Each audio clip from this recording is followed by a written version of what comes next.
हम लोग चाहते हैं कि लॉ जो है इम्प्लीमेंट करें, लॉ बन जाता है, इम्प्लीमेंटेशन नहीं होती। अब तो लॉ को ही मुअत्तल कर दिया गया है, वजह क्या हुई है? देखिए जी, मैं तो ये समझता हूँ कि ये जो कानून बनाया गया था, इसमें जो दादे का इंसाफ पोते को मिलता था या बाप का इंसाफ बेटे को मिलता था, या अदालत का दरवाजा 10 साल 15 साल खटकता रहता था, लेकिन वो दरवाजा अनफॉर्चुनेटली नहीं खुलता था, क्योंकि हमारे सिविल के कोर्ट्स के अंदर केसेस की पेंडेंसी ही बहुत ज्यादा है और डेली बेसिस पे काज लिस्ट भी 100 से ज्यादा नजर आता है। लिहाजा ऐसे में पंजाब हुकूमत का ये बड़ा सुनहरी इक़दाम था कि जिसमें एक डीआरसी बना दी गई, डिस्ट्रिक्ट रेजुलेशन कमेटी, को वो ये फैसला करे कि कोई भी बंदा एप्लीकेशन देता है कि मेरी प्रॉपर्टी पे नाजायज कब्जा कर लिया है, किसी भी कब्जा माफिया ने, कब्जा ग्रुप में कोई यतीम, कोई बेवा, कोई मस्कीन, कोई ऐसा शख्स जिसके पास वकील हायर करने की फीस नहीं है, कर्ज को देने के लिए पैसे नहीं है, अदालतों में अपना केस परस्यू करने का वक्त और पैसे नहीं है, वो डीआरसी के सामने सेक्शन 7 में जाकर सिंपल एक एप्लीकेशन देता था कि ये फलां प्रॉपर्टी 2 मरले की, 5 मरले की, 10 मरले की, ये मेरी ओनरशिप है, ये मेरा कब्जा था, मुझसे कब्जा माफिया ने ले दिया या मेरा कब्जा नहीं छोड़ा। तो डीआरसी ने चेक क्या करना था? सिर्फ आपका मलकियती सबूत चेक करना था, आपका टाइटल ऑफ ओनरशिप, आपकी रजिस्ट्री, आपकी म्यूटेशन चेक करनी थी। और चेक करने के बाद अगर वो दुरुस्त थी तो उसमें डीपीओ भी मौजूद था, इसकी सरबराही जो है वो डीसी ने करनी थी, एडीसीआर भी मौजूद था, एसीबी, कंसर्न डीएसपी भी और कंसर्न पुलिस स्टेशन, ये 6 लोगों ने मिलके या 6 अथॉरिटीज ने मिलके जब वो डॉक्यूमेंट्स असर्टेन करने थे कि ये असली डॉक्यूमेंट्स है जिस भी शख्स ने प्रेजेंट किया और वाकई इसकी प्रॉपर्टी पे नाजायज कब्जा किया गया है, तो डीसी जो है ये हुक्म जारी करती थी कि इस कब्जे को वागुजार करवाया जाए, छुड़वाया जाए, असल हकदार को दहल दिलवाया जाए। तो लिहाजा एक अच्छा कानून था और ये 90 दिन नहीं बल्कि 9-9 10-10 दिन के अंदर ये चीजें डिसाइड हो रही थी। चूंकि इसमें वो जो कोर्ट का प्रोसेस है, समन जारी करना, फिर फरीक ने नहीं आना, फिर अखबार इश्तिहार करना, फिर अगले फरीक ने नहीं आना, फिर एक्स पार्टी डिग्री करना और फिर उसने आ जाना, और वो कोर्ट के अंदर जो टाइम था, वो डिलेइंग प्रोसेस था, वो 5-5 10-10 साल लग जाते थे। यहाँ पे 5 10 15 20 दिन में ये सारी चीजें हो रही थी। फिर उसके ऊपर भी एक बड़ी इंपॉर्टेंट चीज थी, अगर जिसने एप्लीकेशन दी है डीआरसी में आके डीसी को, अगर एप्लीकेशन बोगस है, गलत है, झूठी मामले से रिलेटेड है, तो उस दरखास्त दहिंदा के अगेंस्ट भी 10 साल की सजा दे सकती थी डीसी, फॉल्स एप्लीकेशन के ऊपर।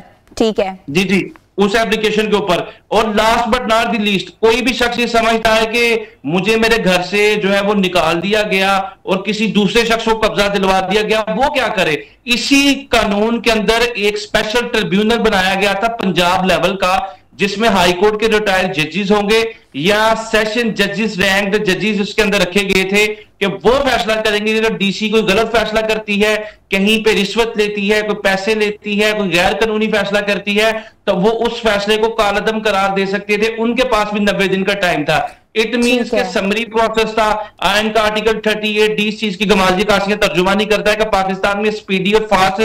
जस्टिस जो है इसकी इंश्योरेंस के लिए स्टेट काम करेगी। लिहाजा मैं ये समझता हूँ कि बड़ी देर के बाद, आज 70-72 साल गुजरने के बाद, रियासत की तरफ से या प्रोविंशियल गवर्नमेंट की तरफ से इस तरह का कानून बनाया गया है जिसमें एक शख्स जो है वकील की फीस दिए बगैर कोर्ट ऑफ लॉ को अप्रोच कर सकता है या इंसान निजाम इंसाफ को अप्रोच कर सकते हैं, देर एंड देन उसको इंसाफ मिल जाता था। तो अच्छा इकदाम था। चीफ जस्टिस साहबा ने जो अपने कंसर्न शो किए हैं कि सिविल कोर्ट्स के ऊपर इसे बर्तरी दे दी गई, अदालतों की बुकत खत्म कर दी गई, उनका कहना भी कहीं हद तक दुरुस्त है, लेकिन मैं ये समझता हूं कि चीजों को अगर रेगुलेट कर लिया जाए, ये जो कानून बनाया गया है इसके बिल्कुल नलीफाई ना किया जाए, सेटिस्फाइड ना किया जाए, बल्कि इसमें जो जरूरी तजावीज है, सजेशंस है, वो चीफ जस्टिस साहबा ने चूंकि फुल कोर्ट की रिकमेंडेशन दे दी है। वकास, बहुत सी वीडियोस भी सोशल मीडिया पे आ रही थी कि कब्जा माफिया ने कब्जा किए हुए, और बहुत सी खातून की भी वीडियोस हमने देखी हैं, खवातीन जो है गिड़गड़ा रही हैं कि उनकी जो प्रॉपर्टी है उनके मियाँ के बाद जो है वो नहीं दी, सारी जिंदगी की जमा पूंजी के बावजूद भी प्रॉपर्टीज नहीं मिली। अदालत ने कहा है कि इस कानून से शहरी हकूक मुतासर हो रहे हैं। वो शहरी हकूक कौन से हैं सबसे वन, और कौन सी ऐसी जो है अदालती बालादस्ती के हवाले से तहफ्फुज़ात हैं, प्लीज उसको भी जरा आप बताएं। देखिए, अदालती बालादस्ती के हवाले से तहफ्फुज़ात तो जब 26वीं आईनी तरमीम पास की गई थी या 27वीं आईनी तरमीम पास की गई थी, जिसमें जुडिशरी की इंडिपेंडेंसी को कंप्रोमाइज करने की बात की गई थी, सबसे ज्यादा रिजर्वेशन तो शो करने चाहिए थे, ये मैनिफेस्ट करने चाहिए थे। अब जहां पे जुडिशरी की जो है वो सुपरमेसी की बात की जा रही है, इससे मेरा नहीं ख्याल कि जुडिशरी कहीं पे भी कंप्रोमाइज्ड है या उसकी इंडिपेंडेंसी के अगेंस्ट कहीं पे भी क्वेश्चन मार्क है, चूंकि फाइनल जो डिसीजन करना है इस फैसले की कंफर्मेशन वो तो जुडिशियल क्वार्टर नहीं करनी है, स्पेशल ट्रिब्यूनल नहीं करनी है जहां पे जजेस बैठेंगे। जो आपने कहा कि जो डिफरेंट वीडियोस, बिल्कुल डिफरेंट वीडियोस हम देखते हैं,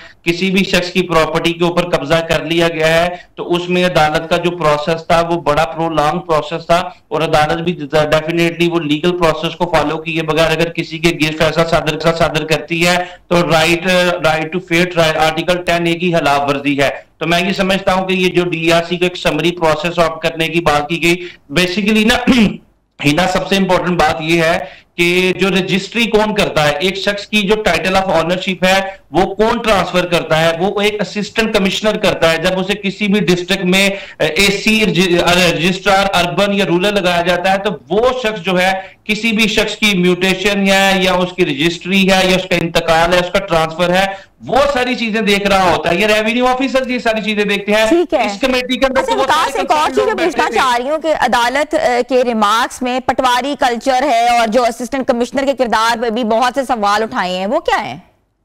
देखिए, उनका यही कहना है कि बेहंगामे त्यारा दे दिए गए। अगर इस तरह चीजें चलती रही तो चीफ सेक्रेटरी को भी कहा गया कि आपकी जो मतहत DC है कल का अगर कोई हुक्म जारी कर दे तो आपको भी अपने घर से हाथ धोने पड़ेंगे कि आपने अपने घर पे नाजायज कब्जा किया। इसी तरह अगर जाती उम्रा के हवाले से भी कोई ऑर्डर कर दिया जाए डिप्टी कमिश्नर की तरफ से तो डिप्टी कमिश्नर जाती उम्रा को भी आधे घंटे में हाली करवा लेंगे। मैं ये समझता हूं कि डिप्टी कमिश्नर या DRC ने जो फैसला करना है वो हवा में फैसला तो नहीं करना, चाहे वो जाती उमला की मलकियत हो, किसी शख्स की भी टाइटल ऑफ ऑनरशिप हो, वो जाके शो करे कि ये मुझसे बिलोंग करती है प्रॉपर्टी, मैं ऑनर हूं, मुझे इसकी पोजेशन दी जाए। उसने तो मलकियती सबूत देखने के बाद, उसकी ऑनरशिप देखने के बाद फैसला करना है, हवा में फैसला तो नहीं किया जाएगा। चाहे वो जाती उमरा हो, वो बनी गाला हो या किसी का भी घर हो, ये इस्तकाक एक डिप्टी कमिश्नर को इस कानून के अंदर दिया गया। ये इसी तरह ही है कि अगर एक डिस्ट्रिक्ट पुलिस ऑफिसर कोई क्राइम कमिट करता है तो SHO जो उसके मतहत है FIR के अंदर तो SHO ही करेगा और तो कोई नहीं करेगा। लॉ जिसको ऑथोराइज करता है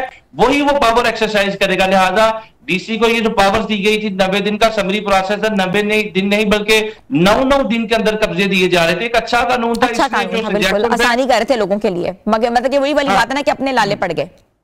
अब नहीं, देखे मैं समझता हूं कि सजेशन जरूर दें, जो chief justice honourable chief justice है, वर्दी चीफ जस्टिस है, इसमें सजेशन जरूर दें कि इसमें क्या बेहतरी की जा सकती है, जुडिशियल क्वार्टर्स की सर्विसेज कैसे अटेन या ऑब्टेन की जा सकती हैं, सीख की जा सकती हैं, उनके ऊपर पहले से ही ना बहुत बर्डन है। 55,000 केसेस हमारी सबसे आला अदलिया के सामने पेंडिंग है, सुप्रीम कोर्ट ऑफ पाकिस्तान के सामने लाखों केसेस हाई कोर्ट्स के सामने। इसी तरह हमारी लोअर जुडिशरी का या सिविल कोर्ट्स का या कोर्ट ऑफ मजिस्ट्रियल का तो कोई पुरसाने हाल है ही नहीं है। मैं ये समझता हूं कि अगर हुकूमत पंजाब ने एक अच्छा इकदाम कर ही दिया था, कुफर टूटा हुदा करके उनको ख्याल आ ही गया, एक आम आदमी का मैसेज था कि एक अच्छा काम करें, लोगों को उनकी डोर स्टेप के ऊपर ही फैसिलिटेट करें। एक शख्स एप्लीकेशन लेके आता है ना लीगल कॉम्प्लिकेशन में जाए उसे बोले कि तुम्हारी ऑनरशिप कहां पे, वही कहे ये मेरा डॉक्यूमेंट है ऑनरशिप का, लिहाजा मुझे फलां प्रॉपर्टी से निकाल दिया गया, बेदखल कर दिया गया, या फलां शख्स जो है वो रेंट पे घर लेके बैठ गया, या फलां शख्स जो है वो फलां मकसद के लिए घर लेके बैठ गया,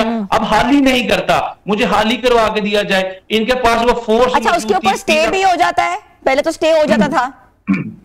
देखिए पहले तो स्टे हो जाता था उसके अंदर और बड़ा लंबा स्टे चलता था, 6 महीने, साल, 1.5 साल चलता रहता था स्टे, लेकिन अब वो स्टे का प्रोसेस नहीं रहा, क्योंकि DRC को डायरेक्ट अथॉरिटी और पावर्स सर्टेन कर दी गई कि आप इस डोमेन के अंदर, स्फीयर के अंदर, जुरिसडिक्शन के अंदर अपनी पावर्स को एक्सरसाइज करें। एक अच्छा फैसला था। मैं फिर बार बार एक ही चीज पे एम्फसाइज करूंगा कि बजाय इसके कि हम इसको दोबारा से सिविल कोर्ट्स के डोर ओपन करें, इसके अंदर जो जो तगय्युरात, तब्दीलियां रिक्वायर्ड हैं वो ऑनरेबल चीफ जस्टिस बेसिकली पूरे सूबे का नज़्म नस्क इंसाफ का देखना उनकी जिम्मेदारी है, वो इसको बिल्कुल देखें। लेकिन एक लीगल कॉम्प्लिकेशन ये है कि after passing of 26 and 27 amendment कोई भी आयन की इंटरप्रिटेशन करनी है या कोई भी कानून कालदम करार देना है तो वो कॉन्स्टिट्यूशनल बेंच ने देना है या फेडरल कॉन्स्टिट्यूशनल कोर्ट ने देना है, जो 27वें तरमीम के बाद बना गया। पंजाब के अंदर आर्टिकल 202 के नीचे अभी तक तो कॉन्स्टिट्यूशनल बेंच ही नहीं बना और वो चीफ जस्टिस साहबा ने बनाना है। चीफ जस्टिस साहबा